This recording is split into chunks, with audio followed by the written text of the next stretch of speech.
Russia, Russia, Russia. Fight for Ukraine. New world order. Okay. So let me dominate this first half of show, or this first part of show, just a bit, because I woke up this morning. I have been seeing the tremblings, the rumblings, the hints, the flavors of reporting on this for a few days now. Kind of started on Monday. The reporting has been extremely scant. Just this morning, I read maybe 6 to 8 separate articles on this topic, and it is all over the place. The reporting is all over the place, but I found the 2 best ones that will summarize for us on this show. And there's some very good things to deconstruct here.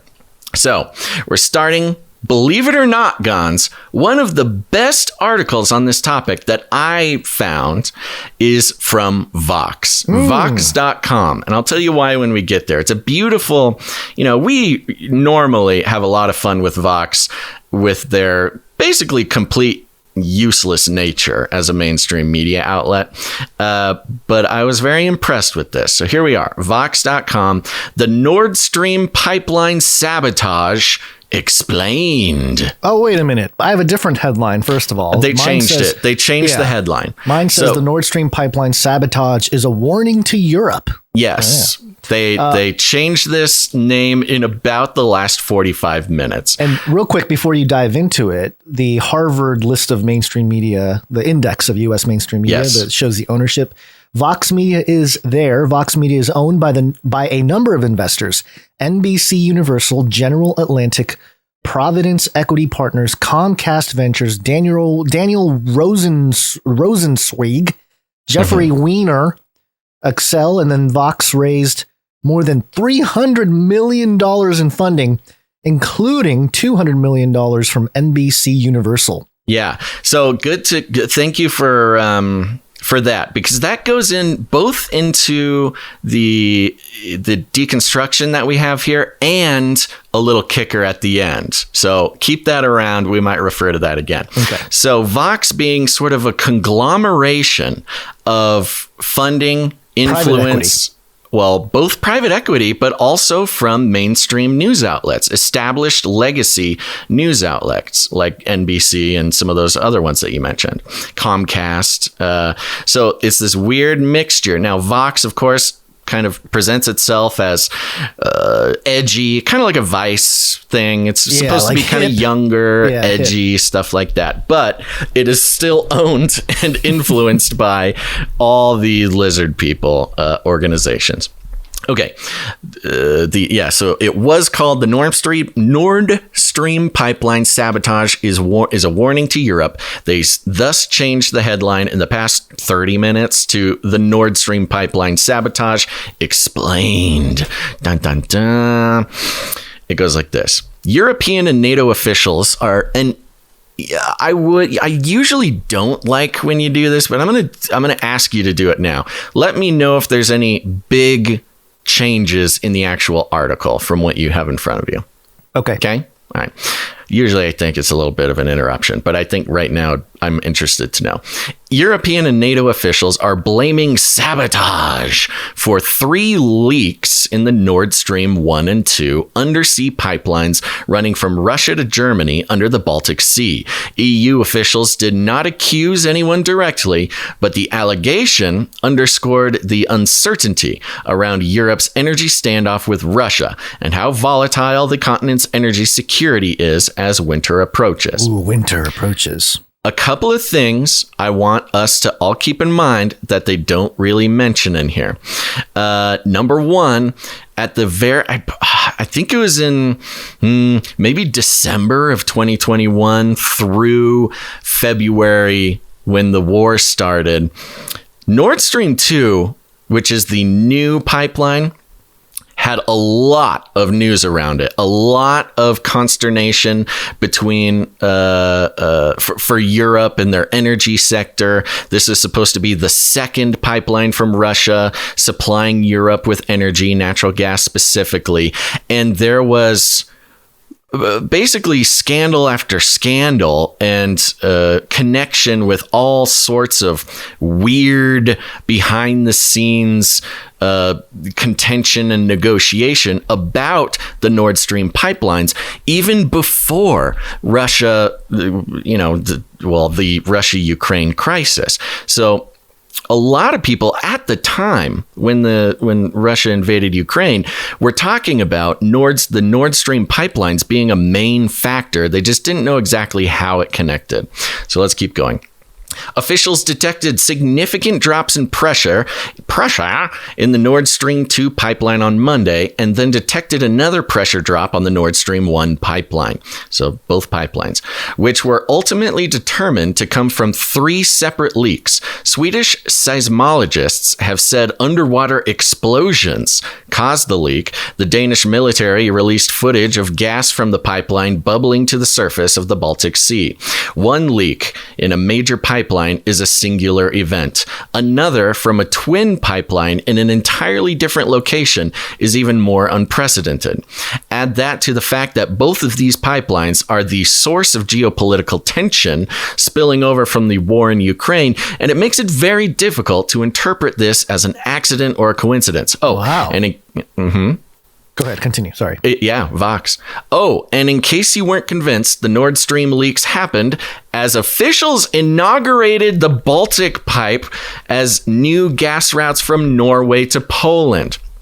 Now, in about a half a dozen of the 8 articles that I read, nobody was mentioning that this happened basically on the exact same day that a brand new pipeline was inaugurated from Norway into the EU. Now, Norway is not part of NATO. I don't think they're part of NATO, but they're not part of the EU. They're sort of their own country. They don't really do the European thing. And they also, another cool point about Norway, they have the largest national, what is it called? Nuts. Anyways, they basically all the oil, the natural gas, the energy, which was found off the coast of Norway, is owned by the country, and they put it into a fund that they use to kind of take care of the people. That's why a form of socialism works in Norway, is because they have over $1 trillion that they have just sitting in an account that is sort of like public money. So if anybody gives Norway as an example of how socialism works financially, they are ignoring the fact that they have $1 trillion worth of free money just sitting there that they can use. They're the founding member of NATO, right? I think so. It says as founding member of the North Atlantic Treaty Organization, Norway has been an active participant in NATO since the signing of the Yes, thank you. treaty. So they're not part of the EU. They were one of the NATO countries, one of the earlier NATO countries. Thank you. The founding, which makes this whole thing even more suspicious. Yeah. So you have a NATO-owned pipeline opening up on the same day that the Russia supply to Europe gets completely obliterated. Exploded. Yeah. Suspiciously. Yeah. Quote, deliberate disruption of our European energy infrastructure is utterly unacceptable and will be met with robust and united response. Josep Borrell, the EU's foreign policy chief tweeted, quote, deliberate disruption of European energy infrastructure is utterly unacceptable and will be met with a robust united response. Really? Good job. Good job, Vox. You just put it in there twice. Right now, though European and U.S. officials are calling this a deliberate act, they have not directly laid out the potential suspects. You mean it? Yeah, probably because it's them. Exactly. They're not, anything happens, the gas price, gasoline prices go up. It's immediately Putin. It was Putin. It was Putin's fault. Putin did it. The romaine lettuce shortage in Iowa happens. It was Putin's fault. It's Putin's fault. But the pipeline explodes going from Russia to the EU, completely cutting off their gas supply. for going into the winter. And they're not directly saying anything. Officials in several countries, including Germany, Sweden, and Denmark, are investigating the origins of the leak, but unofficially, many in Europe are accusing Russia of the sabotage, given the EU believes the Kremlin has a track record of trying to weaponize energy. Wait a minute. EU doesn't weaponize energy in their own way? Come on. Yeah. What they're referencing is, and I think they put it in here somewhere, or is in it. It was So Moscow turned off Nord Stream 1, actually. So they cut off the gas supply to Europe in August, claiming that they had a leak and they just they were fixing it or whatever. Yeah, and I it was, remember that. Nobody believes it. Somewhere, I can't remember. I read so many of these articles. I don't know which one had it or not. It might be in this one. But yeah, they basically turned off gas to Europe in August, and it was kind of their bargaining chip. Like, hey, we're Russia. We can turn the energy back on. You're going into winter. It's going to be cold. You need this gas. It's one of Putin's only bargaining chips for Europe. And now it's exploded. Whoopsie daisies. Moscow likely has the capability and equipment to carry out such an operation, and an incentive to keep putting pressure on Europe as Vladimir Putin escalates his war effort. They have equipment to make things go boom? Okay. Thank you. This is showing up in every article. This is a talking point that pops up multiple times is, the Russians, we think they did it because they could do it. They could dive down there and place a bomb. Ukraine couldn't do that. They don't have the capability. It's like, okay, well, before 2 months ago, Ukraine didn't have a capability to launch missiles, like HIMAR missiles. Yeah, they didn't have the training or the equipment. We changed that pretty quickly. Okay, this is to say that Russia did it because they can and Ukraine didn't because they can't is just silly. The Kremlin has called it stupid and absurd to blame Russia for the Nord Stream leaks, and is likely gleeful at the percolating conspiracy theories that blame the United States. So, Vox, even though they're trying to be edgy, they're trying to be, sort of not non-narrative, but they're trying to be young, edgy version of the narrative.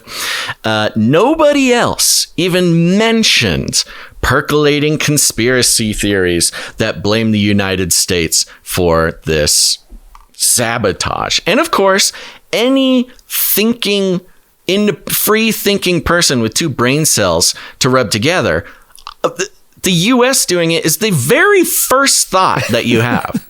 It is obvious that it's like they're a prime suspect for a lot of reasons. And we'll get into that in a second.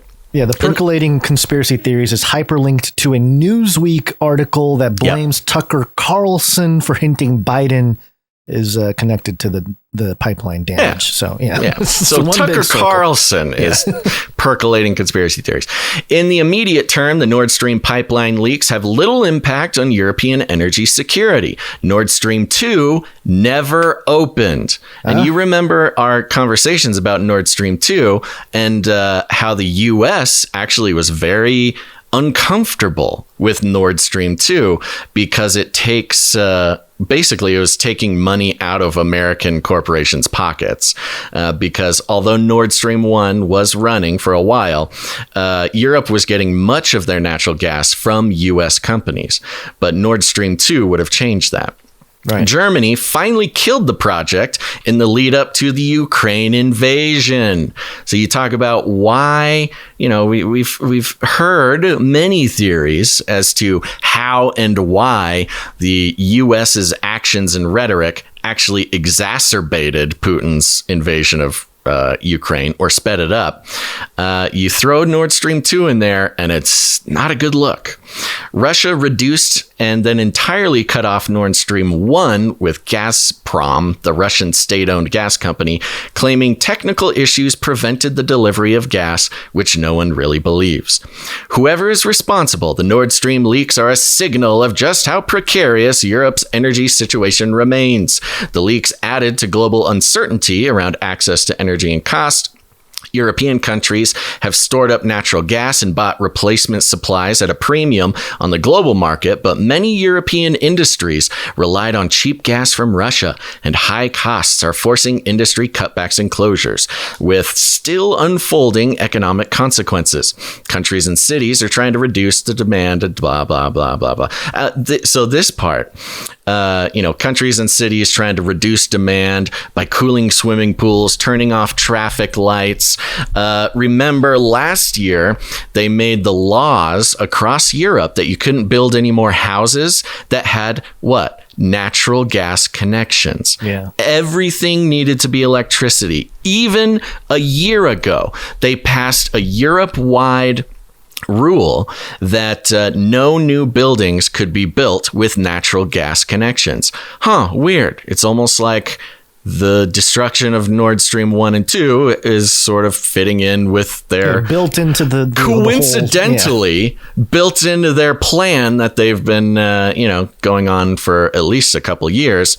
And there's connections with Great Reset, World Economic Forum, get away from all fossil fuels, et cetera, et cetera.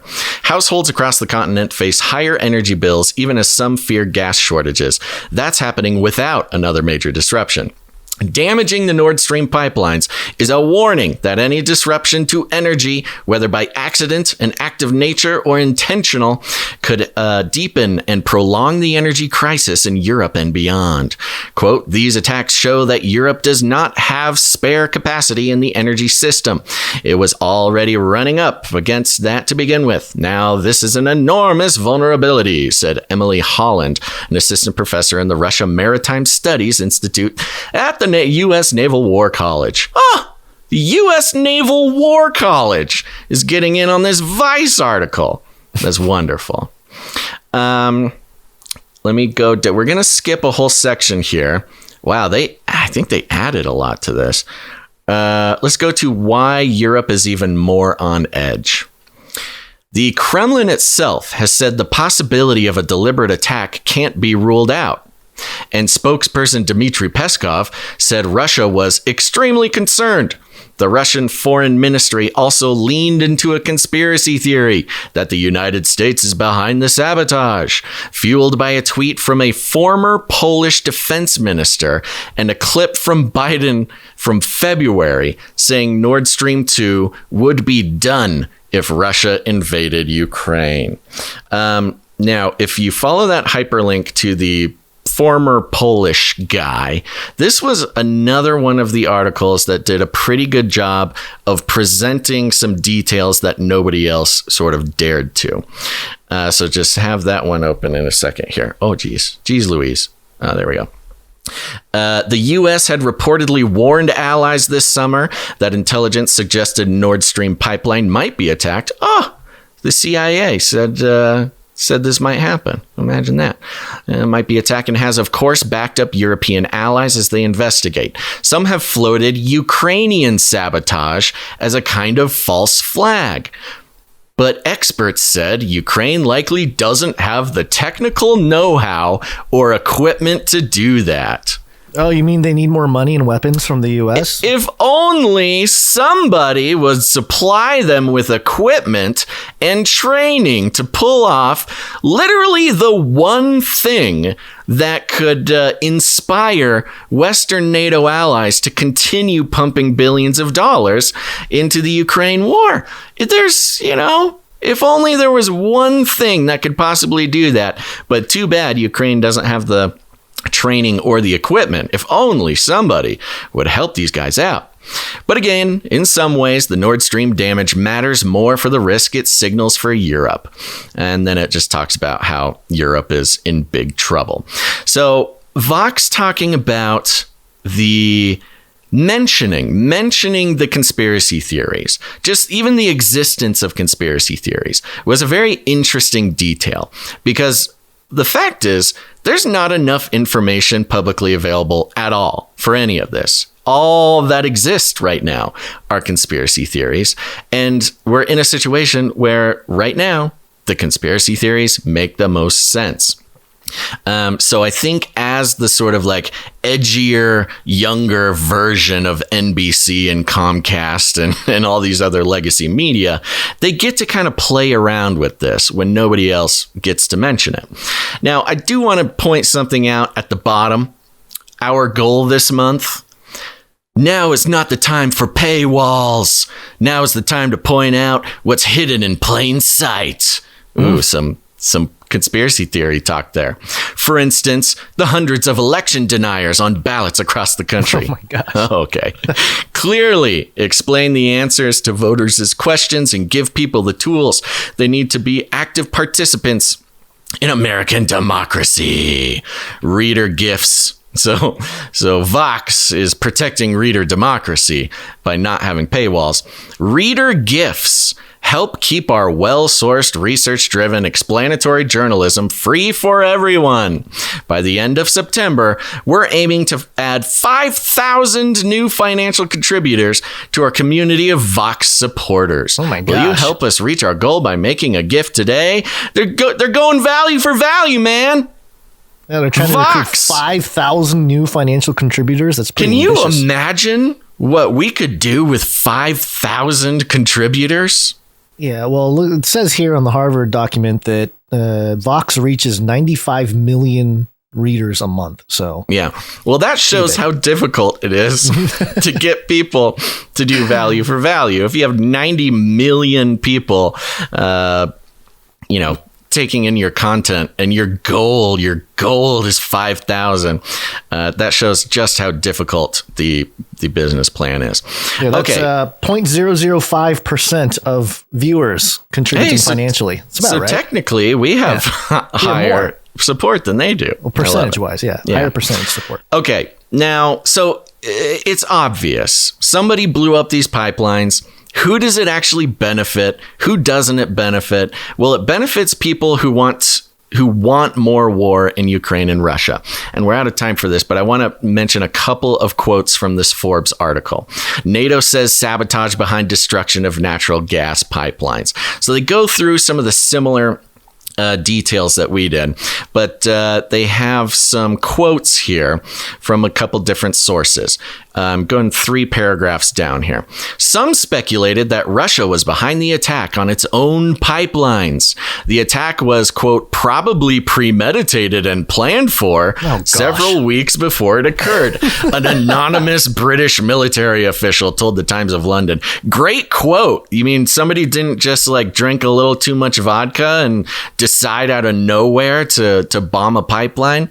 Oh, that's some real hot takes, British military official. But it goes on, quote, this is not some casual terrorist act. It has to be a government, said Michael Clark, a British military expert. Privately, everyone is convinced this is a Kremlin-inspired piece of sabotage. Okay, let's go to this quote. This is not some casual terrorist act. It has to be a government. It is almost implicitly admitting that if terrorism is not done by a government, it's just casual terrorism. Any serious terrorism is done by a government. Think of all the casual terrorism that you've seen and all of the serious terrorism. According to this British official, Michael Clark, if terrorism is serious, it has to be done by a government. And that's all I'll say about that. And everybody else can see how that applies in their own lives and their own country. This next one here. Spokesperson for the blah, blah, blah. A quote, privately, everyone is convinced this is Kremlin-inspired piece of sabotage. Spokespersons for the governments of Ukraine and Poland agreed that Russia was behind the attack.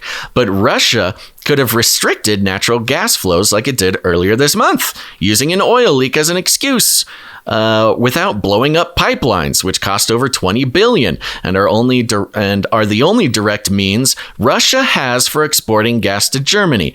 And President Vladimir Putin has made no secret of his desire to continue supplying Europe with natural gas. So even Europe here is kind of like, okay, why would he do that? That was his one bargaining chip.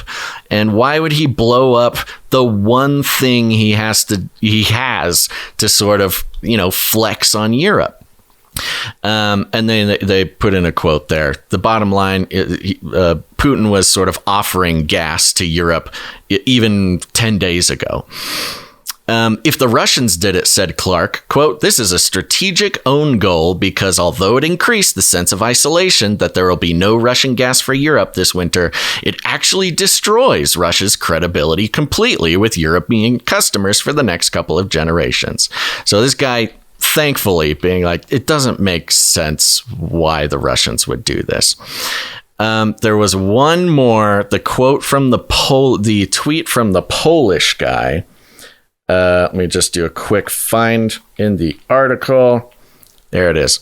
This is a little further down above the tweet from Radek Sikorski, MEP. An online debate erupted between senior Polish officials over who is responsible for the destruction. A former Polish defense minister, Radek Sikorski, attributed to the United States the sabotage. Quote, thank you, USA, Sikorski wrote on Twitter. Sikorski was a minister of national defense from 2005 to 2007 and served as deputy minister of national defense and deputy minister of foreign affairs previously.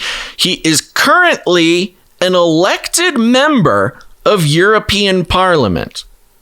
Now, why they called him former this, former that, former this, former that, and passively mentioned he is an active elected member of European Parliament, who's to say? Probably to take a little bit of the heat. You can't have members of European Parliament blaming the United States for sabotaging Europe's biggest access to energy. But okay, Poland's Secretary of State kind of argued with them about it. So even the mainstream reporting from Forbes, which is by no means sort of a voxy type of edgy type of thing, is like, yeah, our readers are not stupid, not as stupid as other outlets think that they are. We need to admit everybody's initial thoughts were that this was the U.S. Who does it serve? Well, it serves the U.S. Because it cuts off European gas from Russia, which makes them rely heavily on American supplies. So that's money. There's also the issue of the Ukrainian pipeline for natural gas, which now there's the Norway pipeline, which just opened the day this happened.